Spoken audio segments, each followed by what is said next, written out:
Hello friends, welcome back to my channel the data Singh. तो आज की इस वीडियो में हम बात करेंगे डेटा स्ट्रक्चर्स के बारे में। तो पाइथन के ऑलरेडी हम बहुत सारे वीडियोस बना चुके हैं। अगर आपने अब तक वीडियोस नहीं चेक करी हैं तो आपके पास आई में लिंक आ रहा होगा, आप जाके वो वीडियोस चेक करो। अगर आप पाइथन सीख रहे हो तो आपको काफी हेल्प मिलने वाली है उन वीडियो से। अब हम उन्हीं पाइथन के कंसेप्ट्स को थोड़ा और एडवांस लेवल पे लेके जाने लगे हैं और हम देखेंगे कि कैसे डेटा स्ट्रक्चर्स की इंप्लीमेंटेशन करते हैं हम पाइथन के अंदर। क्योंकि कल को जब आप इंटरव्यूज देने जाते हो तो उन इंटरव्यूज के अंदर बहुत बार ऐसा होता है कि आपसे इन चीजों से रिलेटेड ही क्वेश्चंस जो है वो पूछे जाते हैं और आपको इजी होगा अगर आप उन चीजों को अगर पाइथन सीख रहे हो और पाइथन में ही आप उनको क्वेश्चंस को आंसर करके अपने इंटरव्यूअर को बता पाओ। वरना क्या होगा कि आप कोई और लैंग्वेज सिलेक्ट करोगे, मतलब आपका जैसे पाइथन डेवलपर के लिए आप इंटरव्यू देने जा रहे हो and you select some different language for answering your questions, तो कई बार वहां पे थोड़ा सा मतलब इंटरव्यूअर बोल सकता है कि इसको पाइथन में कैसे इंप्लीमेंट करेंगे या लाइक क्वेश्चंस लाइक दैट। तो उन क्वेश्चन से बचने के लिए हम एक इस सीरीज जो बेसिकली हमारी पाइथन लर्निंग का पार्ट 2 है ये, जिसके अंदर हम डेटा स्ट्रक्चर्स जो है उनको कैसे इंप्लीमेंट करते हैं पाइथन के अंदर स्पेसिफिकली, वो हम देखेंगे और डेटा स्ट्रक्चर समझेंगे कि क्या होते हैं और कैसे बेसिकली हम यूज करते हैं डेटा स्ट्रक्चर को, यूसेज क्या है उनका। तो अगर मैं बात करूं एक ब्रॉड लेवल पे तो डेटा स्ट्रक्चर होता क्या है, हम अभी इस वाली वीडियो में सिर्फ समझेंगे डेटा स्ट्रक्चर होता क्या है और कहां पे और क्यों यूज होता है और क्या क्या बला का नाम है बेसिकली डेटा स्ट्रक्चर। तो देखो, डेटा तो डेटा है, डेटा एट द एंड तुम्हारे हार्ड डिस्क पे सेव होना है, ठीक है। अब हार्ड डिस्क पे तो वो सेम फॉर्मेट में ही सेव होना है हमेशा, कि किस तरीके से बेसिकली जो बाइनरी फॉर्मेट है उसी में सेव होना है हमेशा, चाहे आप कुछ भी उसके ऊपर इंप्लीमेंट करो। अब क्या है, डेटा स्ट्रक्चर आपके डेटा को जब मेमोरी में सेव हो रहा है तो आपके पास हमेशा एक मैपिंग होती है कि कैसे उस डेटा को एक्सेस करना है, ठीक है, कैसे उस डेटा को फेच करना है, मतलब उस डेटा तक पहुंचना कैसे है।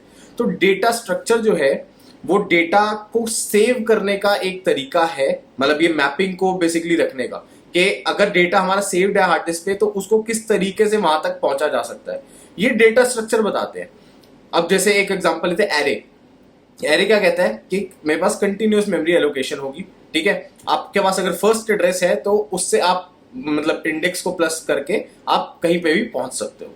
ये एरे को एक्सेस करने का तरीका है। लिंक्ड लिस्ट की बात करें तो वो क्या कहता है कि मेरे पास कंटिन्यूअस मेमोरी एलोकेशन नहीं है, अगर एक पूरा ब्लॉक ऑफ मेमोरी है उसमें कहीं पे भी मेरे पास जो है मतलब ब्लॉक्स, मेमोरी ब्लॉक्स हो सकते हैं। एक ब्लॉक को पता होता है कि नेक्स्ट ब्लॉक पे कैसे जाना है, ठीक है। तो नेक्स्ट अगर आपको मिड में जैसे third element of link list निकालना है तो फर्स्ट एलिमेंट को पता है सेकंड का, सेकंड को पता है थर्ड का, तो वहां तक पहुंचना कैसे है वो डेटा स्ट्रक्चर को पता है। ग्राफ्स की बात करें या ट्रीज की बात करें तो एक ट्री को पता होता है एक नोड को कि इस नोड से मेरे पास 2 या 2 से ज्यादा नोड्स जा रहे हैं, depending on the type of like tree और ग्राफ जो आप बना रहे हो, कि अगर मेरे पास एक ट्री है तो 1 से 2 आपके पास नोड्स अगर आए, उसके बाद उन नोड्स को पता है कि आगे कैसे जाना है। और हर डेटा स्ट्रक्चर की कुछ प्रॉपर्टी होती है जो पहले से ही डिफाइंड होती है, जो हेल्प करती है हमें उनको ऐसे सिनेरियोज के अंदर यूज करने में जिन सिनेरियोज के अंदर वो बहुत एफिशिएंटली वर्क कर सकते हैं। तो अब बेसिकली कि अब ये एफिशिएंटली वर्क करना और ऑपरेशन क्या चीज होती है ये, तो देखो अब काम तो एक डेटा स्ट्रक्चर से भी हो सकता था, इतने सारे डेटा स्ट्रक्चर आए क्यों? क्योंकि हर डेटा स्ट्रक्चर का कुछ फायदे होते हैं और कुछ नुकसान होता है। Pros and cons of everything are like they are there.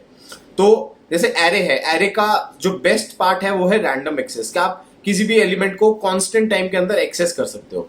Array का ड्रॉबैक क्या है कि आप उसको लीनियरली जब मतलब आप उसको अगर एक्सपैंड करोगे, उसके साइज को एक्सपैंड करोगे तो आपको जो है वो कंटिन्यूअस स्पेस चाहिए। अगर वो स्पेस मेमोरी में नहीं अवेलेबल है तो पूरा का पूरा मेमोरी जो एरे है तुम्हारा वो रीएलोकेट होगा।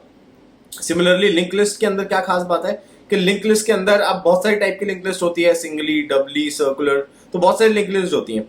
लिंक लिस्ट के अंदर क्या होता है कि अगर मैं डबली लिंक लिस्ट की बात करूं कि हर नोड को उसके पिछले और उसके अगले नोड के बारे में पता होता है और इसके अलावा उसे और कुछ नहीं पता होता, ठीक है। या अगर एक सिंगल लिंक लिस्ट की बात करूं तो उसको हमेशा अपने अगले नोड की बात करनी है। इसका वो क्या है, बेनिफिट क्या है कि हमारे पास जो है हमें कंटिन्यूअस मेमोरी एलोकेशन नहीं चाहिए, हम कहीं पे भी डेटा रख सकते हैं अपना। तो और ड्रॉबैक क्या, ड्रॉबैक भी है कि रैंडम एक्सेस जो है वो लिंक लिस्ट में अवेलेबल नहीं होता, तो आपको ट्रेवर्स करना पड़ता है if you want to get some data. तो ये एक ड्रॉबैक है इसके अंदर।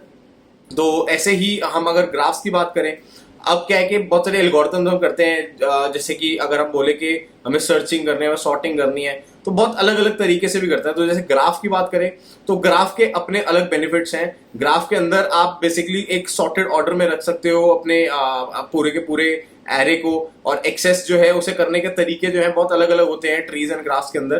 तो ये ऑपरेशंस क्या है, बेसिकली इंसर्ट, अपडेट, डिलीट, ठीक है, ऑल्टर, एंड कुछ फाइंड करना है, फाइंड मिनिमम, फाइंड मैक्सिमम।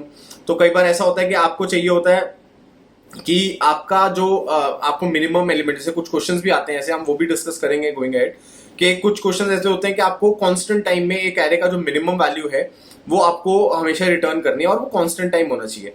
तो उसको हम किसी एक डेटा स्ट्रक्चर का यूज करके इस तरीके से उसको मोल्ड करते हैं क्वेश्चन को, कि हमारे पास कांस्टेंट टाइम में मिनिमम वैल्यू है। वरना एक एरे के अंदर अगर हम रखेंगे तो एरे के अंदर हमें पता है कि वो वैल्यू जो है, अगर मिनिमम वैल्यू निकालनी है तो ऑर्डर एंड टाइम में ही आएगी वो, क्योंकि मैं ट्रेवर्स करूंगा एरे को, फिर उसमें से मिनिमम वैल्यू ढूंढूंगा, एक बार तो ट्रेवर्स करना पड़ेगा। तो क्या और भी तरीके होते हैं, मतलब अभी मैं बहुत ज्यादा बॉम्बार्ड नहीं कर रहा हूँ आपको वर्ड से, बहुत बेसिक लैंग्वेज जिसमें मैं समझा सकता था उसी लैंग्वेज में मैं समझा रहा हूँ कि ये डेटा स्ट्रक्चर्स क्यों एग्जिस्ट करते हैं बेसिकली, और इनका पर्पस क्या है, ठीक है। तो अब ये ऑपरेशंस को, मतलब हर डेटा स्ट्रक्चर जो है वो, ये जो मैंने ऑपरेशंस बताया आपको, इंसर्ट, अपडेट, डिलीट, ऑल्टर, और मतलब कुछ स्पेशल ऑपरेशन जैसे गेट मिन, गेट मैक्स, और ये सब चीजें जो है ये जो मतलब डेटा स्ट्रक्चर्स होते हैं वो इसके लिए ऑप्टिमाइज होते हैं। तो एरे अगर किसी चीज के लिए ऑप्टिमाइज है, हो सकता है लिंक्ड लिस्ट जो है वो किसी और चीज के लिए ऑप्टिमाइज है, ग्राफ किसी और चीज के लिए ऑप्टिमाइज है, ट्रीज किसी और चीज के लिए ऑप्टिमाइज है। तो बेसिकली ये होता है। तो अगर हम जैसे सर्चिंग की बात करें, तो अगर बाइनरी सर्च करते हैं तो वो एक एल्गोरिथम है। यहाँ पे एल्गोरिथम्स की बात नहीं कर रहे हैं, हम डेटा स्ट्रक्चर की बात कर रहे हैं। कई बार होता है कि आप एल्गोरिथम्स और डेटा स्ट्रक्चर्स को भी लोग कंफ्यूज करते हैं। जैसे अगर बाइनरी सर्च की बात करूं तो वो प्रॉब्लम को हाफ में डिवाइड करता है और फिर अपने आगे फर्दर वर्क करता है, ठीक है। तो वो ग्राफ नहीं है या ट्री नहीं है, ठीक है, it is all together a different thing, और उसको इस तरीके से परफॉर्म करते हैं, एक एल्गोरिथम है। तो एल्गोरिथम और डेटा स्ट्रक्चर के बीच में कंफ्यूज नहीं होना है। डेटा स्ट्रक्चर अलग चीज है, एल्गोरिथम्स अलग चीज है। सॉर्टिंग, सर्चिंग, जो ये सब एल्गोरिथम्स होती हैं अलग होती हैं, और ये अलग तरीके से एग्जिस्ट करती हैं, ठीक है। तो आने वाली फर्दर वीडियोस में हम देखेंगे क्या और डेटा स्ट्रक्चर्स होते हैं, और हर डेटा स्ट्रक्चर की इंप्लीमेंटेशन पाइथन में क्या होती है वो हम देखेंगे। तो नेक्स्ट वीडियो में मिलते हैं, एंड नेक्स्ट वीडियो में हम देखेंगे कि एरे ऑलरेडी हम देख चुके हैं, जो लिस्ट है ऑलरेडी हम देख चुके हैं। अब हम बात करेंगे लिंक्ड लिस्ट के बारे में और उसको कैसे इंप्लीमेंट करते हैं पाइथन के अंदर।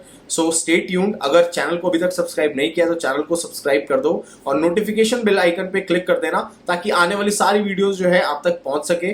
वीडियोस आपको किसी ना किसी वे में जरूर हेल्प करेंगी। बहुत सारी वीडियोस मैं ऑलरेडी डाल चुका हूं अपने चैनल के ऊपर। बहुत सारी वीडियोस हैं they are focused on the interviews, बहुत सारी वीडियोस हैं they are focused on learning, बहुत सारी वीडियोस ऐसी भी हैं which are focused on the industry experience. अगर आप फ्रेशर हैं, और या फिर आप किसी एक कंपनी में, अभी आपकी फर्स्ट कंपनी है, आप जानना चाहते हैं और कंपनीज में क्या मतलब बेसिकली एक्सपीरियंस आपको मिलता है काम करने का, तो वो सब चीजें आपको पता लग सकती हैं इन द अपकमिंग वीडियोस, ठीक है। तो let's meet you in the other video. Thank you for watching this video. Bye.